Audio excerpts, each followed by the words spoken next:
Good afternoon. I'm Brian Hester, Chairman of the Finance Committee for the Frederick County Public Schools. I'm going to call this meeting on Thursday, August 31st to order.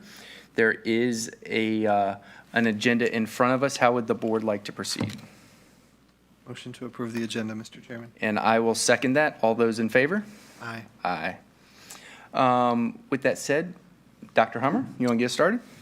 I will. Thank you, Mr. Chair. So we have an agenda in front of you. I want to go over these items really quick, and I'm going to hand it off to Mrs. Camry. We are going to provide you with an update to our budget, FY24 budget. We also have an update with our ESSER spending as well as our CSLFRF spending, which we're going to share with you what that acronym stands for here in a second.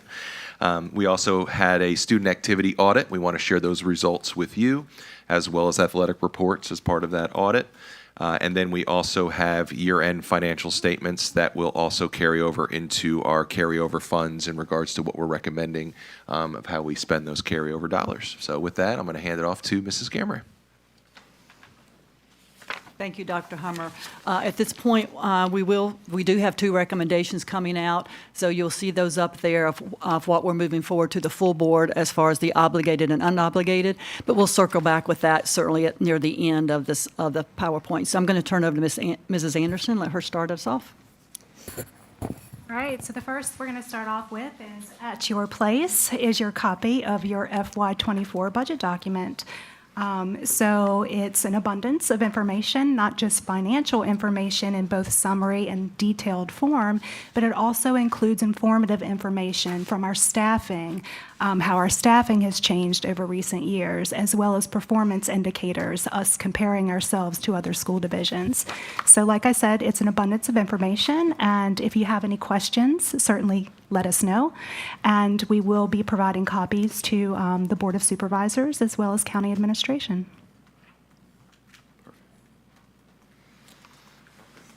And for that, I'll pass it on to Mrs. Camry. Thank you. So this is our yearly time when we start looking at where our federal dollars have gone and what we spent those on. So we're going to start off with our ESSER $3. We only have 2 pots of money left with us at this point in time. All the other ones have been spent in prior years. ESSER 3, and as Dr. Hummer said, we also have the CSL FRF funds. So, of course, ESSER 3 stands for Elementary and Secondary School Emergency Relief. These are funds we received 2 years ago. This is a 3-year pot of money that we need to spend, and we have 1 more year remaining on that. We received $10.8 million. To date, we spent $4.1, and we have about $6.7 remaining. So what is the majority of that going to this past year? We have learning loss. As you know, or don't know, maybe have forgotten, is that in this ESSER 3, 20% had to be toward learning loss. So we will be hitting that mark and surpassing that mark for that piece. We have some mental health money that we're not spending as much on, but that doesn't mean we're not addressing that. There are other ARP monies that were received down in instruction, so they're more than likely addressing those needs down there. And of course, we have the ARML HVAC system that we've been talking about that's also getting started. And then we have building automation systems that are, we're also looking to upgrade those. The amount of money in ESSER 3 for building automations is really what we need is about $4 million. This would only cover half. So even though you may see this amount of money, you would look in the capital projects where we have that listing. You'll see it listed again for $2 million. It is not duplicated. It is roughly about $4 million for us to address that. With the CSL FRF, it stands for Coronavirus State and Local Physical Recovery Funds. Those funds were only for ventilation. So that's why you see here that project that we're covering is NREP HVAC. We have till December of '24 to spend those monies. We are down to $175,000. I think Mr. Chrisman has said we're 90% pretty much wrapping up on that project. So we hope within the next couple months that will be closed out. And with that being said, I'll ask if there's any questions about those federal pandemic funds. If not, we'll move on.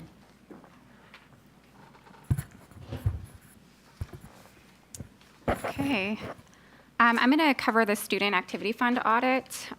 In previous years, I haven't had much involvement with the bookkeepers, but this year I had a lot of involvement with the bookkeepers, so I've gotten to know them well.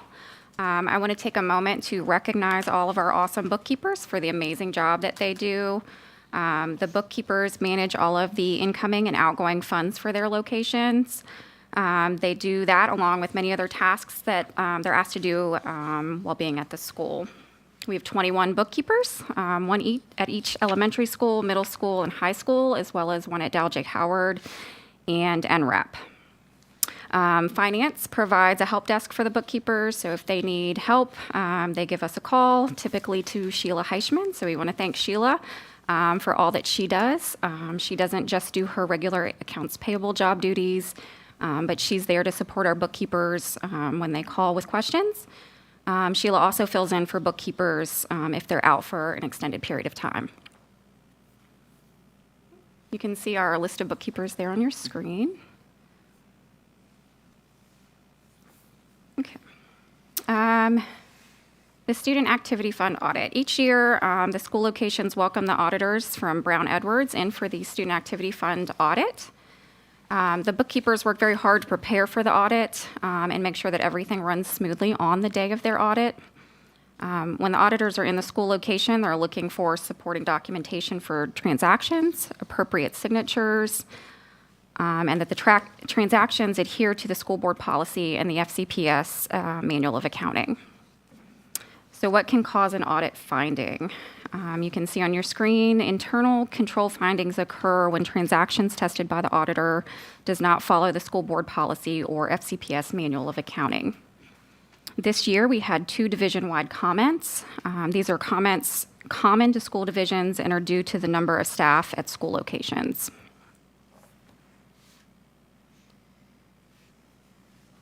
Yeah, the SAF audit book is at your place if you want to take a look at that. School-specific comments that we received. We had 19 schools that did not have any internal audit, any internal control findings. 2 schools had 1 finding each. 1 school did not utilize the sales tax exempt status for a purchase of $76, which resulted in FCPS paying $3.80 in sales tax. 1 school lacked the principal's approval on a journal entry. We do require that all journal entries be signed by the principal.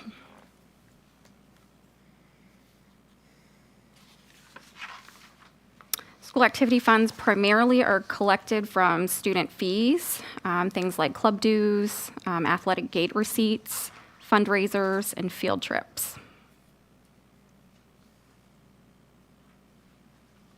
On page 4, the financial report that you have there at your seat is the combined statement of receipts and disbursements for the student activity funds. It is also showing here on this slide. I want to highlight that in total, the division received almost $4 million into the student activity funds throughout the division and dispersed almost $3.7 million. The receipts and disbursements are higher at the high school level due to the volume of transactions that are processed. Any questions on the SAF audit?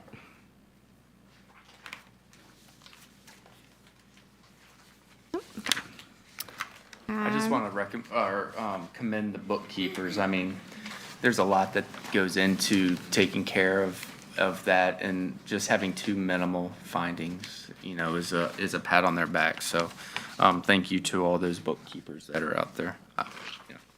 Any audit's going to find something. So, if I'm sure it's something that it is very minimal, but I'm very proud of our bookkeepers and the work they do. Thanks.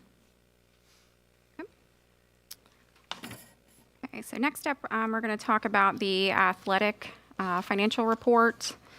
In total, 2,957 FCPS students participated in our athletic programs, 1,826 high school students, and 1,131 middle school students.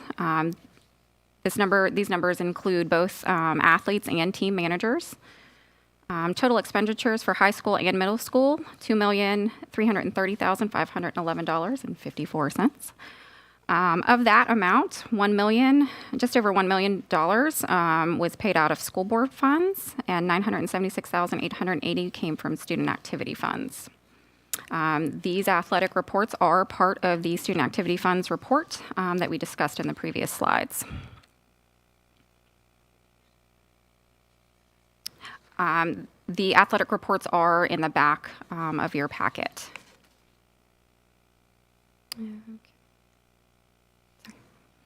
Okay, on this slide is the FY23 athletic report for high schools. $880,869.57 was spent using the student activity funds. These purchases include uniforms, equipment, event registration fees, and the payment of officials for athletic events. $1,225,741.57 was spent using school board funds. These funds are generally used to pay the coaching staff, the athletic trainers, athletic directors, and for the transportation of students to and from these athletic events.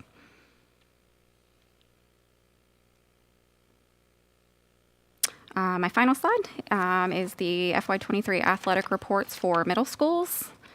$116,010.92 was spent using student activity funds. These purchases also included uniforms, equipment, event registration, and officials for athletic events for the middle school. $127,889.48 was spent using school board funds. Again, these funds were used for paying the coaching staff, the athletic director, and the transportation to and from athletic events. Any questions on the athletic reports?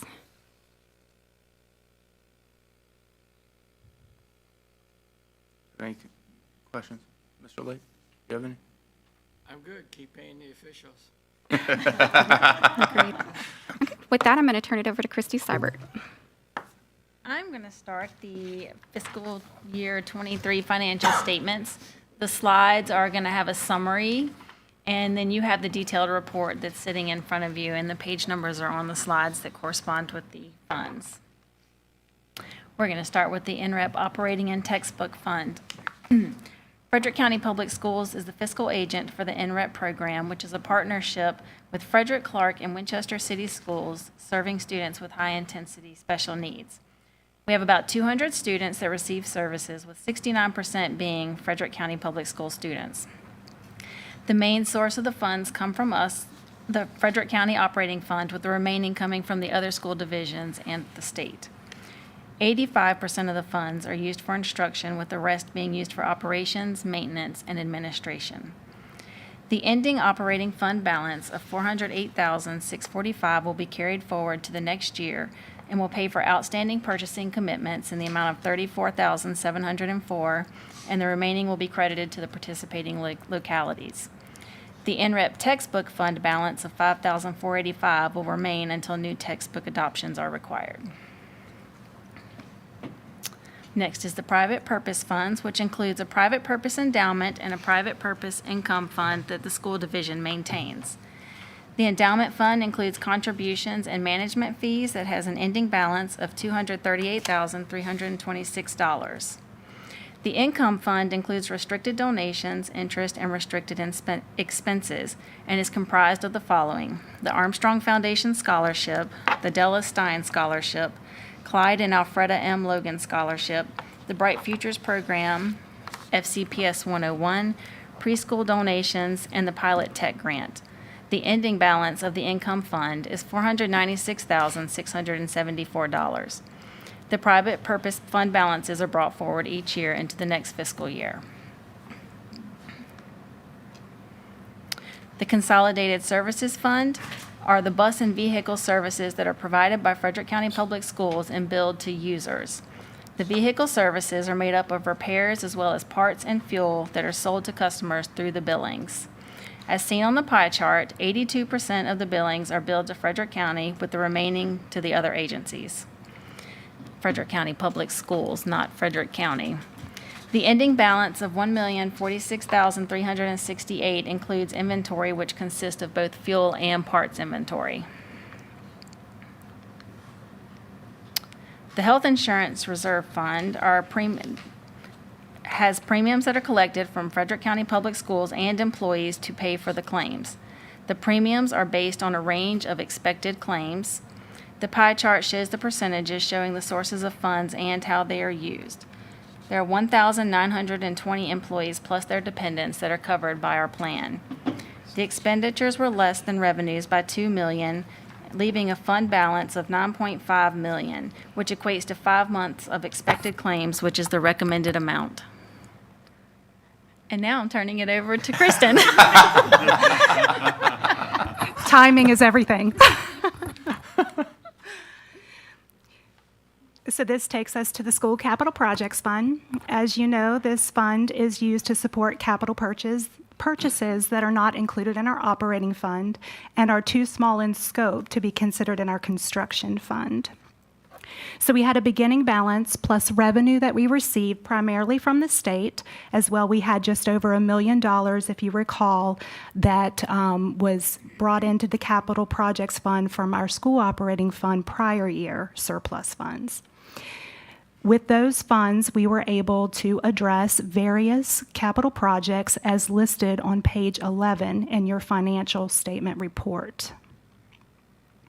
The ending balance of $3.3 million will be used to address 3 of those projects on that page 11 that are labeled as in progress, meaning that they were not complete at June 30.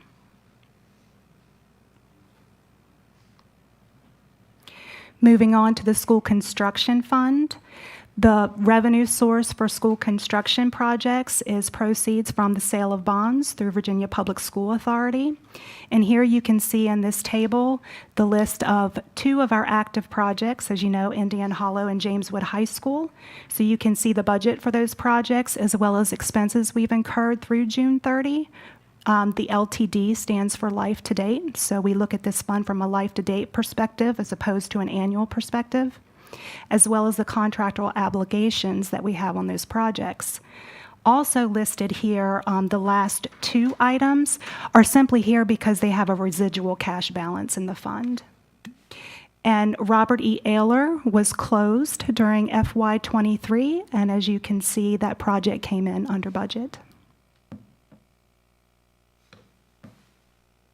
Moving on to the School Debt Service Fund. This is where we pay back those bonds over a 20-year period to VPSA. We incurred new debt during 2023 of $32.4 million. That was for Indian Hollow and James Wood High School. We will not be borrowing anymore for the Indian Hollow project. That is complete from a borrowing standpoint, but we have about $30 million more to go on James Wood High School. So we also retired just over $12 million in other debt issues that are at various terms in their 20-year payback schedule. And so there you can see our outstanding debt balance as of June 30. And the primary funding source, as you know, to pay our principal and interest is the county. Moving on to the School Textbook Fund.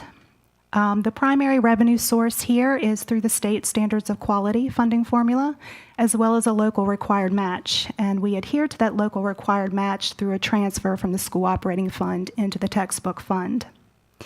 With those funds, during 2023, we were able to purchase textbooks for music at the elementary level, science at the high school level, and health textbooks for middle and high school levels. The ending balance that you see there carries over to FY24 to support future adoptions. And then this takes us to the School Nutrition Services Fund. FY23 was the year that we returned to the practice of under the National School Lunch Program, where we started charging students for meals. And as a result, or maybe I shouldn't say that this is a cause, but there's a correlation. Our participation did decline by 10 percentage points compared to the previous year when all meals were provided free by the federal government.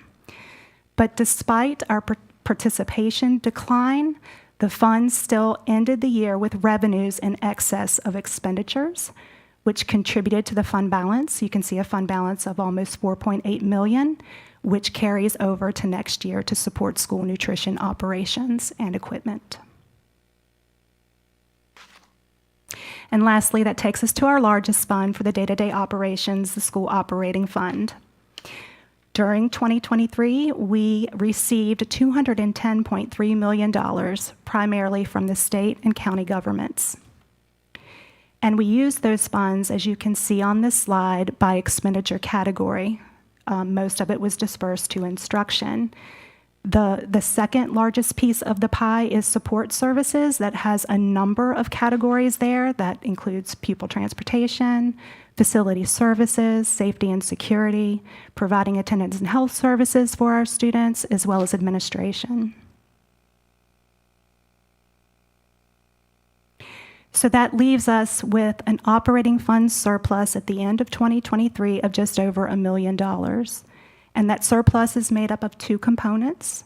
The first of which is what we call an obligated operating surplus, and that $178,000 represents restricted cash that we've received through grants, restricted purposes that just simply were not spent by June 30th.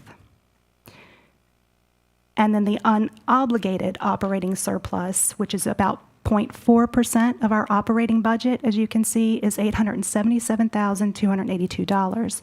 Just to put this statistic in perspective, if you were to compare this to a household budget of $75,000, that would equate to having $300 remaining at the end of the year. I always like that comparison, so good job.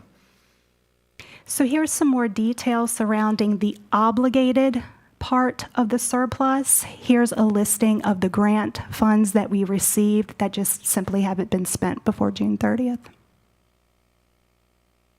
And we are requesting an FY24 budget adjustment to carry these funds over into 2024 to spend as they are intended. If approved by the school board on September 12th, then this request will have to go to the Board of Supervisors for approval. And here's the key factors that contributed to our unobligated surplus. So it was a combination of savings in payroll, as well as savings in the school budgets and departmental budgets. And if there are no questions to this point, I'm going to turn it back over to Mrs. Camry to talk about some possible uses of this unobligated surplus.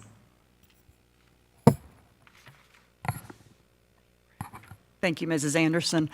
So, you know, this is always the good time of year where we say, hey, what do we have left over? Now what do we get to buy possibly with that money? The sad part is we never have that much money left over to make a big impact because we use spending our money as we were intended to during the year. So as we've looked at some of the things and Dr. Hummer has considered and we brought forth for him to see, we do have this slide is the capital asset plan sheet that we asked to be funded by the Board of Supervisors, in which we did not receive any money. So this is the same thing you saw during the FY24 budget preparation. What we've done is highlighted 4 items on this chart, which are the fire alarms at 4 different locations. So that's Armel, Apple Pie Ridge, Stonewall, and Dow J. Howard. So the recommendation is to use those funds for those 4 fire alarm systems that are out of compliance. And if possible, if there's remaining money left, we would like to go ahead and add a fire alarm at Bright Futures. That estimate is only about $100,000. As you know, when Mr. Crispin gives us these numbers, there are estimates at the time, so they could be higher or lower. But we wanted to go ahead and put forth what we'd like to do, and then possibly, if there's additional money, what we'd like to add on to. So that's why you're seeing the Bright Futures as well there. So what else did we consider? As always, we usually look at this time for buses, as you've seen in the past. So we did consider that. We looked at what came from transportation request is 3 athletic buses, 1 for each high school, to transport small teams without getting a 72-passenger bus. So this could be driven by a coach or a staff member. It does not require CDL. So this would take our teams such as our golf or tennis teams, the smaller teams, to athletic events. 3 vans with ramps for our special needs student. Instead of sending out a bus, we would be sending out a van to do that to carry them to and from school, as well as with the remaining money to buy 3 regular buses. We've included the age and condition of our buses here for you to see. You can see that we have 33 buses over 22 years old. 20 years old. The lifespan of a bus is usually 15 years. So we do have an aging bus fleet. As well as mileage, we have 22 buses with over 250,000 miles. So what is the recommendation of the superintendent? He's bringing forth to you to consider, moving to the full board, the fire alarms at 4 localities, as well as possibly if remaining funds are there for the Bright Futures. And with that being said, we'll pause for any questions.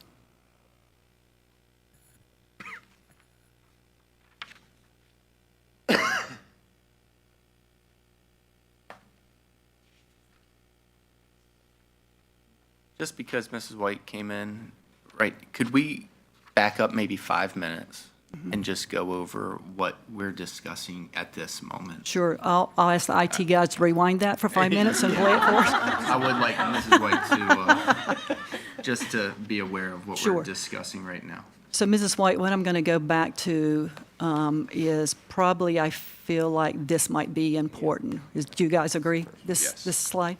So, sorry, Kristen, I'll pass it off to you, but I'll just go ahead and run with it, okay? You don't have to steal my thunder. There you go, there you go. So in the operating fund, every year we have a surplus left over, or we better, because otherwise someone's going to jail. And we do have a little over $1 million left over in FY23 operating fund only. Of that $1,178,784 is obligated or restricted funds. And we're going to go over that slide in just a minute so you can see what makes up that number. What is not obligated, meaning what is remaining, doesn't have anything set to spend it on, is the $877,282. So that's what we're here today to also ask what is you would like to move forward to the full board to consider spending that on. So here's the restricted or obligated. You'll see those grant monies listed there. Those are monies we've already received but didn't get spent by June 30th. So we'll be asking downtown to reappropriate those funds to us in FY24 so that then we can spend. This is not anything different than what we've done in the past. We always have funds from grants that we receive and not spent by June 30th that we have to ask to have reappropriated to us. So where's that savings coming from for our unobligated, unrestricted, and I don't want to say basically, I don't want to say free money to spend, but it's money that was left over. It came from our payroll expenditures, meaning if we have turnover savings, vacancy savings, that's where $369,000 came from. And then just in total budgets of our schools and departments, we had about $500,000. Now, when you see $500,000 for departments and schools, it seems like a lot, but that's a accumulation of 21 sites, 21 schools, and then the 15 or 20 departments in this building. So it's not that much money in reality. So we could have 20,000 in one, we could have 5,000 in another. It just all accumulates to be 500 some thousand.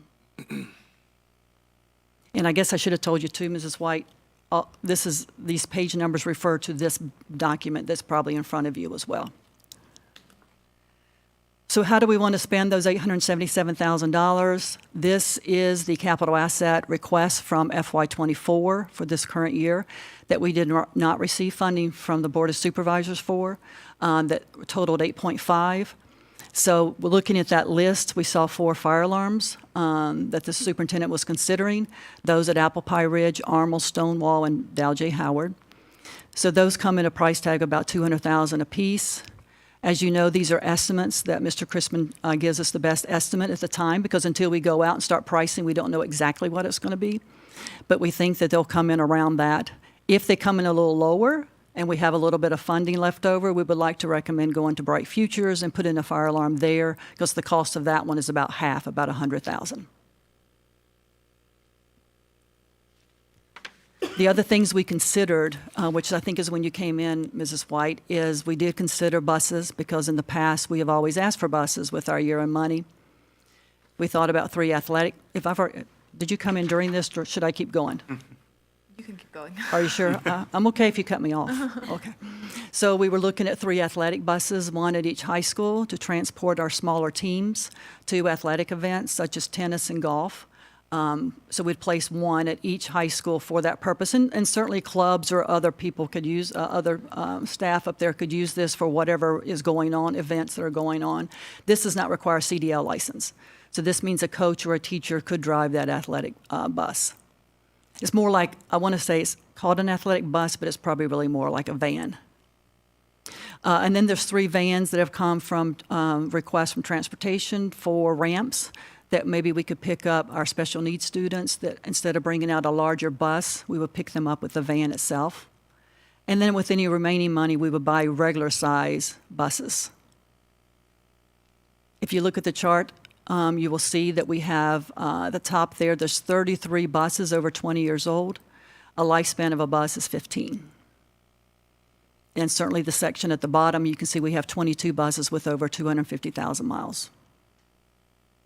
So both of those were considered by the superintendent and discussed, but what he's bringing forward to you all to consider to move to the full board on September 12th is the fire alarms, since they are out of compliance, as well as Bright Futures if there's enough remaining money to do that project.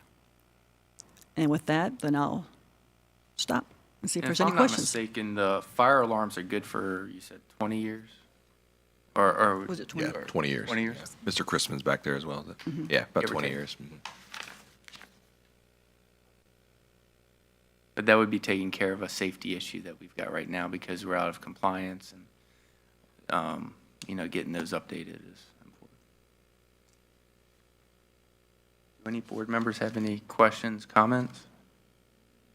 I've seen that look, Mr. Costa. I've seen it. Mr. Chrisman, can you speak to the fire alarms at those buildings for us? Just the age, current condition of them? What would happen if we had, heaven forbid, a fire right now and that system's not replaced? Just so happens I was thinking about that right back. So, to make it easy for you, the issue with the fire alarms is all 4 of these schools have original fire alarms. So if you're looking at Dow J. Howard's in 1970, Apple Pie Ridge somewhere around 1974, Armel in 1990, and Stonewall in 1997. So all of them are at least or close to 30 years old, given Stonewall being the newest one. What happens with these systems is I'm going to switch a little bit and make a little bit of a correction here. They're not out of compliance. If they were out of compliance, we'd be required to replace them, flat out. So it's not a compliance issue, it's a code issue. Okay, thanks. So these were installed at the original time of the buildings. 2 of these buildings, actually 3 of these buildings, have had expansions. All 4 have had expansions. So, original and part of a new system. So we've married a newer system back into the older system, but the older system's controlled. What's going to happen, or what we find with these systems are, that they go out of, it's just like any other technological component. It goes out of date, basically. And what you have is you can't find parts. We have purchased parts for fire alarm systems from eBay because it was the last place we could find them. That was Jameswood High School a couple of years ago. These systems are still out there, and it's competition to get the parts, so the original manufacturer doesn't have any.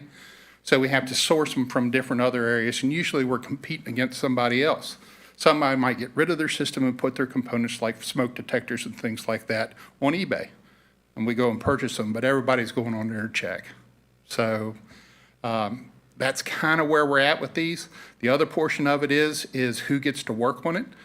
We don't work on these systems. We contract that out because they're certified systems, and you got to have certification to work on them. Problem becomes with these older systems is that those companies no longer have the software or the personnel that are capable of programming the devices because they're so obsolete. They're not going to find somebody that's going to be familiar with the software and the components for something that's 40 or 50 years old. So when you have a failure, what's going to happen is If we're real lucky and we can satisfy all those things I just talked about, we might have a shot. If we don't, we're replacing the system at $200,000, but we're doing it like right now. And we have to order the system. Till we get the system, till we get it installed, till we get fire marshal approval, we're doing fire watches 24 hours a day, 7 days a week to make sure the building's protected and the people inside are protected. So that's going to raise that cost considerably because we're going to be working at nights and weekends and having the personnel do those fire watches and pay for them. So that cost is going to go up, and it's going to go up a pretty good click. So what we're doing and with these requests is trying to prevent that from happening. Let's replace it now while it is working. We'll have to bring it up to current code. So it's, all these schools, and the reason the $200,000 is a good ballpark figure, the last one we did in elementary school was 3 years ago, and I think it was $183,000, so I put a little bit in for inflation. But we're trying to head off that problem that we would have if we have a system failure. We're going to have to do these systems. Let's do them during a time when the building's protected, staff's protected, everyone's protected by electronic system, because we can install this while that old system is still operating. So we don't have the fire watches, we don't have all that to go through. It's not a whole lot of increase in cost. We do some evening work because we want to stay out of the way of instruction. But it's a much more sound, procedure, or it's given thought to the project instead of waiting for it to happen and then trying to react. So that's where we are on them. Does that explain it good enough for you? And if I'm not mistaken from previous comment or times you've talked, there's more of an automation system. Is it easier is it more automated? You guys can keep track of the system's a whole lot easier. Oh, absolutely. Yeah. And there's some other things too that come into play with these older systems. We replaced we upgraded the elevator at Apple Pie Ridge this year. We had to do some pretty significant modifications in order to get the elevator, a project at $70,000, to get it to a point where it could be inspected. We had to tie it to the fire alarm system. So we're tying a brand new system in the elevator to a 40-year-old system at Apple Pie Ridge. It's kind of like hooking up your Sega to an Atari from back in the 70s. It doesn't work too well. The interface had to be manipulated. We did get it in, but it really isn't the way we want to do things. So marrying those new systems to the old systems is kind of difficult. And you have a lot of capabilities in the new systems that you just simply don't have in the older ones.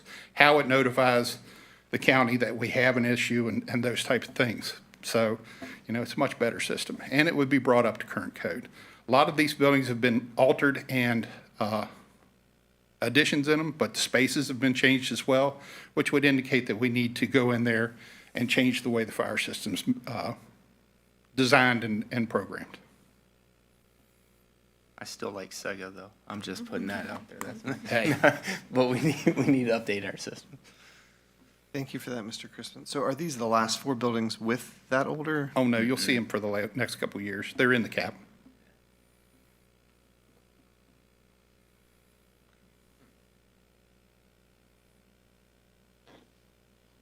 You have any questions, Mr. Light?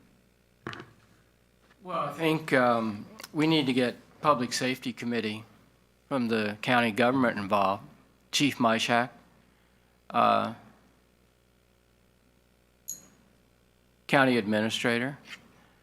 I mean, we just send the request down. We need to go talk to people face to face and make them aware of this. I mean, this is public safety. This is at the core. We can't have obsolete systems trying to protect the students and not have the highest level of the county government aware of it. If the highest level's aware and they turn it down, then poo on them. But, when we send this request forward, however it goes forward to the county, we got to put some meat behind this. Bob Wells is chair of that committee. Chief Myshak is the fire chief of the county. Mr. Bohofer, chief of the whole deal. I mean, we got to make sure they know this. They should have heard just what we heard right now. And if I can push that any way I can, I will. My wife is on the Public Safety Committee, and you can bet she and I are going to discuss this tonight. So, yeah, we gotta chase this. We gotta make this happen. You know, they cannot not approve this. That's all. Oh, two more questions, Only two? I think. Okay. For now. So I know a separate item, and Mr. Hester was talking about this too, the building automation systems. Do these fire alarm systems, do they tie into our building automation systems, or are they completely separate systems, or? No, these don't tie into those systems. There's parts of the sprinkler system that do, Okay. but not the alarm system. Okay. And then, oh, you were right, it wasn't just two, there's three. By kind of decommissioning these old systems, are there pieces that we could salvage to kind of keep on hand for these other systems until we have time to replace those? Oh, we would certainly do that. Okay. We aren't going to give them up. So you're talking about finding smoke alarms on eBay. We're taking a bunch Oh, down. yeah, that would Okay. be a wonderful thing if we can keep them. Okay. As they have progressed, the capabilities, even the field devices have increased, so they're now addressable where they weren't in the 1970s. So you don't get it's in this particular room or this mechanical room, it's somewhere in zone number 7. So that's the difference between those two types of systems as far as what they're capable of.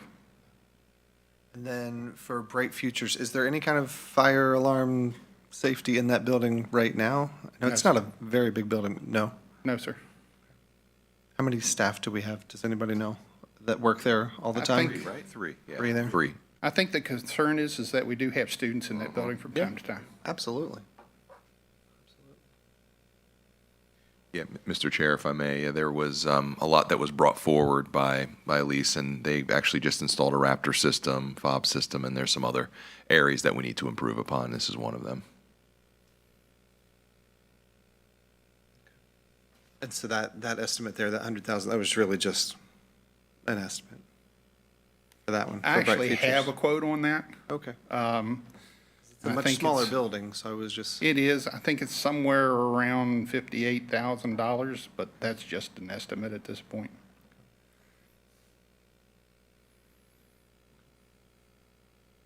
I think if we don't have the funding now, we need to find funding for that, yeah, absolutely. like, going forward. Agreed. We need to get a system in there. I know we're accustomed to, at this point of the year, voting for buses, to request for buses, so this is a change for us, but I think this is very important. But we have been very good on, Yep. you know, Yeah. fiscal responsibility this year, and we've got the money to do so. So I think it's very important for us to get the systems in, and, you know, I'm keeping my fingers crossed that we do have that money for Bright Futures, just because we need to get that system in there. And it would make it even easier if it's under that 100,000. So, Thank you, Mr. Chrisman.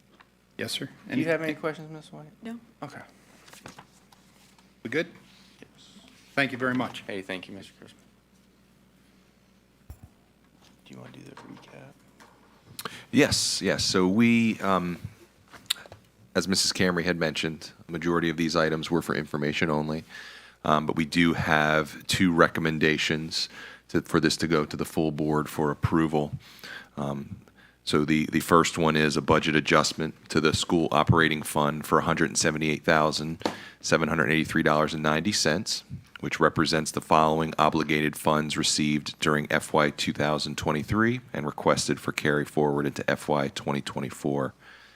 Dollar amounts are $20,000 and $20,068.43, which is school-based health workforce, $74,961 for advanced computer science education, $11,654.97 project graduation, $26,816.80 for Virginia tiered systems of support, $33,984.63 for E-rate, $10,114.57 for school improvement grants, and $1,183.50 for the Virginia STAR program.